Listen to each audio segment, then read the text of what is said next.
बिस्मिल्लाहिर्रहमानिर्रहीम। डॉक्टर साहब, आप इस पे ज़रा थोड़ी सी बहस फरमा लीजिए कि रूहानी तासुरात जो हैं और जादुआई तासुरात जो हैं एक पेशेंट के ऊपर आते हैं, तो कैसे फ़र्क करेंगे कि इसका कैफियत रूहानी है या जादू है? देखें, शैतान को जो है वो अल्लाह रब्बुल इज़्ज़त का कलाम तकलीफ देता है, अजियत देता है। बस ये कुरान सुनाना है। हाँ जी, बस दैट इज़ इट। हाँ, वो सूरह बकरा की आखिरी 2 आयात, सूरह तौबा की आखिरी 2 आयात, हाँ।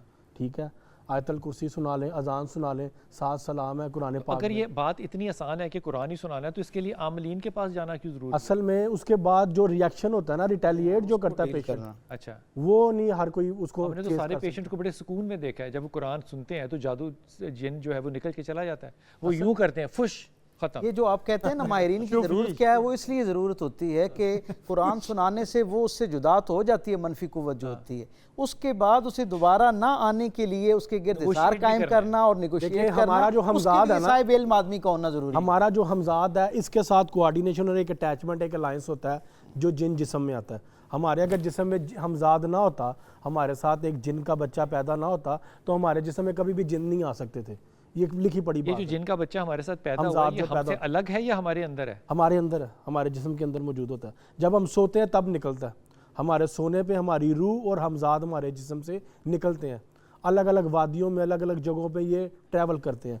दोनों अलग अलग जाते हैं या अलग अलग जाते हैं? अलग अलग, यानी कि रूह जो अमरे रब्बी है, हाँ जी, वो भी इसके अंदर है, हाँ जी, और जिन, हाँ जी, वो भी इसके अंदर हमारे जिस्म। वो रूहानी है जिन? नहीं, जिन रूहानी नहीं, वो तो शैतानी है, इब्लीस का बेटा है। अबलीस का बेटा भी रह रहा है और अमरे रब्बी भी रह रहा है। हाँ जी, दोनों है हमारे अंदर। आपने बड़े कमाल है, नहीं मतलब नहीं, ये तो मौजूद है तफसीर। देखें, बात वादे है, बात आपने किस तरह की बात चल रहा है, आपने फॉलो किसको करना है वो डिपेंड करता है। अगर आपके अंदर अखलाकी बुराइयां, माशरती बुराइयां मौजूद है, आपका हमजाद स्ट्रॉन्ग हो जाएगा। जो आपके अंदर एक जिन का बच्चा है, इवल स्पिरिट है आपके अंदर, जिनके अंदर सारी माशरती बुराइयां हैं, उनके अंदर सबसे ज्यादा ह्यूमनिज्म है, उनका जिन कहाँ गया?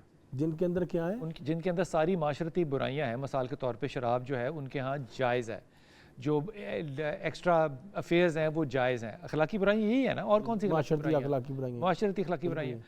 इंसानियत उनके अंदर सबसे ज़्यादा है, तो उनका जिन बाबा कहाँ चला गया? देखिए, ये आपकी असल में ना पता है क्या, 3 चीज़ों को तो वादे कहा गया, नफ्स लवामा, नफ्स अम्मारा, नफ्स मुतमइन्ना, और ये हमजाद। अब ये नफ्स को बीच में ना लाएं, अभी जिन को और रूह को लाएं। मैं यही बात कर रहा हूँ जो डॉक्टर साहब अभी कर रहे हैं ना। मसलन अगर हमजाद और हमजाद के मुतल्लिक़ कोई इस तरह वादे चीज़ जो हमें कुरान और सुन्नत से मिलती है, वो उस तरीके से नहीं है। वैसे चीज़ें सूरह बकरा, सूरह कहफ में करीन का लफ्ज़ किसके लिए इस्तेमाल किया गया? वो करीन क्या है? वो आप मुझे बताएं, वो मैं करीन यही क्या बता रहा हूँ। अब यही बता रहा हूँ। असल ना करीन वगैरह वो कुव्वतें हैं, जो कुव्वतें इंसान के साथ, लेकिन वो अंदर बच्चा पैदा होता है और अंदर वो शैतान का बच्चा है। इस तरह की कोई तफसील नहीं है। वो कह रहे हैं करीन जो है ये एक जिन है जो कि आपके साथ पैदा होता है और आपके साथ रहता है। ये तो खैर वैसे हदीस का हिस्सा है शाह साहब, ये हदीस का हिस्सा है कि वो बच्चा जो करीन जिसे ये कह रहे हैं, या वो जो एक दूसरी कुव्वत जो आपके अंदर मौजूद है, वो आपके साथ ही पैदा की जाती है, और वो उस वक्त तक इस आलम ज़ाहिर के अंदर ही रहती है जब तक आप इस आलम ज़ाहिर के अंदर। जो मैंने आपसे वाकया भी बयान किया था प्रोग्राम के शुरू में, सूरह बकरा का, जिसमें ये मुकालमा हुआ इबलीस का, अल्लाह ने निकालने की बात की। इबलीस ने अल्लाह से कहा था, ठीक है मैं चला जाता हूँ, मुझे मेरी 2 रकअत नमाज जो 4000 साल की मैंने पढ़ी है, मुझे उसका सिला चाहिए। अल्लाह ने कहा आखिरत का नहीं दूंगा, दुनिया का जो चाहिए ले ले। उसने फिर 5 चीज़ें अल्लाह से मांगी थी कि तू जिस आदम को सजदा करने का मुझे कह रहा है और मैं इनकारी हूँ और मैं बज़िद हूँ, और तूने मुझे जाने को कह दिया है, मेरी तमाम इबादतों को मट्टी कर दिया है, ठीक है मुझे 5 अख्तियारात दे। अल्लाह ने कहा मांग, क्या मांगता है? उसने कहा जो आदम का बच्चा पैदा होगा उसके साथ मेरा बच्चा भी पैदा हो। ये मुझे कारी साहब सुन ले जरा, कहाँ है? फिर जितनी भी किताबों के आप रेफरेंस दे रहे हैं वो आपके सामने बैठ के नहीं लिखी गई, पता है क्या, वो माजरत के साथ ना किसी कैमरे के सामने लिखी गई है ना। मेरी बात को ना काटने, मेरी बात पूरी बोले तो उसके बाद मैं बात खोल रहा हूँ ना। मैं आपको हवाला देने लगूँ जनाब वाला। ये तमाम तफसीर में मौजूद है। ये तफसीर कौन सी है? तो जितनी मेरी आप पढ़ इब्ने कसीर की पढ़ लें, हाँ है, कौन सी आयत के तहत? सूरह बकरा के अंदर कौन सी आयत के तहत? सूरह बकरा के अंदर मौजूद है वो खलीफे वाला वाकया सारा। देखिए कुरान मजीद ने तो वादे तौर पे, मैंने देखे सिर्फ तर्जुमा पढ़ के अपनी तावील ना देखे, मैं अपने मकतबा फिक्र को अगर प्रेजेंट करें, फिक्र का मसला हमारे मुताबिक ये हो रहा है, ये हो रहा है, तो वो बात पता है क्या, मुझे अपना मौकफ रखने दे, उसके बाद आप बात कीजिएगा। मेरी बात को आप बार बार ना काटें। नहीं, आपको बात करने का राइट है, मुझे बात पूरी कर लेने देना। बात आपने उसके बाद आप पूरी कीजिएगा। मेरी बात पूरी नहीं होगी। तीन चीज़ें वादे हैं कुरान मजीद ने इसके मुतल्लिक। नफ्स लवामा वो है जो इंसान को बाकायदा बेदार करता है और नफ्स मुतमइन्ना की तरफ लेके जाता है। ईगो सुपर ईगो आगे ही समझ। हाँ जी, और इसके और दूसरा रहा मसला जो शैतान का ना, शैतान अंडे बच्चे बाहर ही देता है, इंसान के अंदर नहीं देता। अब इसका नफ्स से क्या ताल्लुक है खुदा के? नहीं, उसका तल्लक है, रूहानियत का तल्लक इन तीन नफ्सों के साथ आएगा। रूहानियत का जब मसला आएगा ना, वो नफ्स लवामा से नफ्स मुतमइन्ना में आएगा तो रूहानियत आ जाएगी, और नफ्स मुतमइन्ना के अंदर नहीं आएगा तो रूहानियत नहीं आएगी। इस वक्त बहस। अच्छा, मुझे इस बात का जवाब दो, मैं जिन नजर क्यों नहीं आते? करीन है कि नहीं है? मुझे जी, हमें जिन नजर क्यों नहीं आते? मुझे इस बात का जवाब देखें, मुझे जवाब, मैं आपको जवाब देता हूं। इख्तिलाफ नहीं है, लेकिन जो आप इख्तिलाफ कर रहे हैं, आप नफ्स पे आ गए, करीन को छोड़ के आप नफ्स पे उठ के आ गए। आप करीन बयान करें क्या? आप यही तो मैं कह रहा हूँ। क्या कह रहा हूँ? करीन वो सात, वो तीन नफ्स बयान कर रहे हैं, हम करीन की बात करें, आप तीन नफ्स लेके आ गए। वही तो बात कर रहा हूँ। कि मेरी बात पूरी हो लेते हैं, आपके व्यूज क्लियर हो जाएंगे। देखिए, एक जुमला बता दे, करीन है क्या? बस करीन वो कुव्वत है। कौन सी कुव्वत? यही तो मैं बात कर रहा हूँ। वो कुव्वत खारजी है, दाखिली कुव्वत नहीं है कि इंसान को साथ पैदा होना और इंसान के साथ खारजी कुव्वत के अंदर बिजली है, नहीं, शैतानी लाइट है, शैतानी क्या कुव्वत चीज़ के साथ शैतानी कुव्वत जिस तरह होती है। शैतानी कुव्वत शैतान के पास होगी या हवा में होगी? हाँ, अब देखें ना, बस हवा में क्या चीज है? वो साथ रहने वाली कुव्वत है जो इंसान को कभी बुराई की तरफ करती है, और यही चीज नफ्स है। नफ्स, यही तो मैं कह रहा हूँ।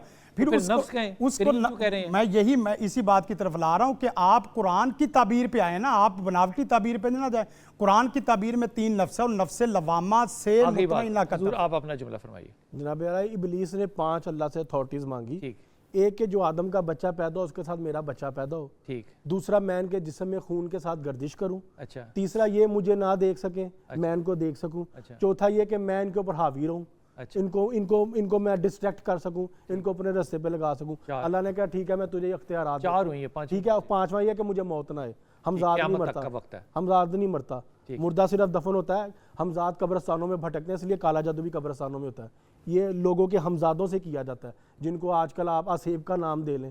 ठीक है, वो दफीना बना आप करीन जो है या हमजाद जो है, आप उसको एक फिगर दे रहे हैं कि वो एक हस्ती है, वो एक शैतान जिन है, इब्लीस का बच्चा, एक शैतान जिन है, उसने बुरे काम ही करने हैं। बदरू एक हमारे यहाँ पे उर्फ़े आम में एक लफ्ज़ इस्तेमाल किया जाता है, बदरू कोई कुछ भी नहीं है।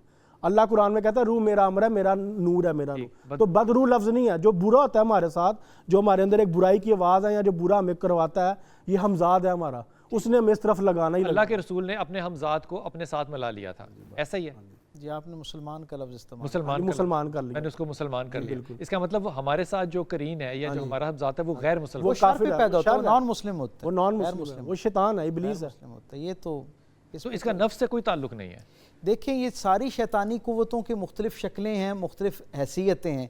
आपस में जिस वक्त एक इंसान मगलूब हो जाता है, इनकी तरफ राग़िब होना शुरू हो जाता है, आसान शिकार हो जाता है, तो ये आपस में एक दूसरे के साथ शर पर मुआवनत करते हैं।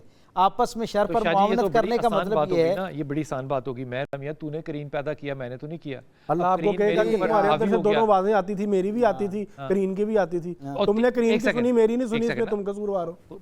उसके बाद मैं कहूँगा कि अल्लाह तूने फिर नफ्स भी पैदा कर दिए, और वो एक नहीं पैदा किया, वो भी 3 हालतों में पैदा किए। अब मैं किस से लड़ता? नफ्स तो एक ही है ना, उसकी हालतें 3 हो जाती हैं।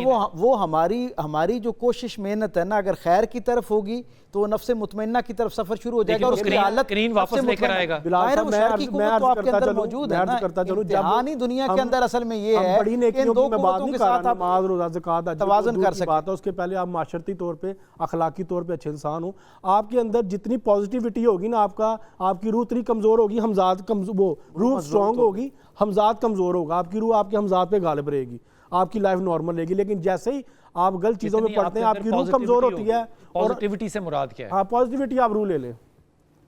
हमजाद आपको पॉजिटिविटी की तरफ नहीं लेके जाता, हमारे अंदर नेगेटिव एनर्जी का नाम हमजाद है। अरबी में करीन है, इंग्लिश में स्पिरिट है, हिंदी में भूत पिशाच है।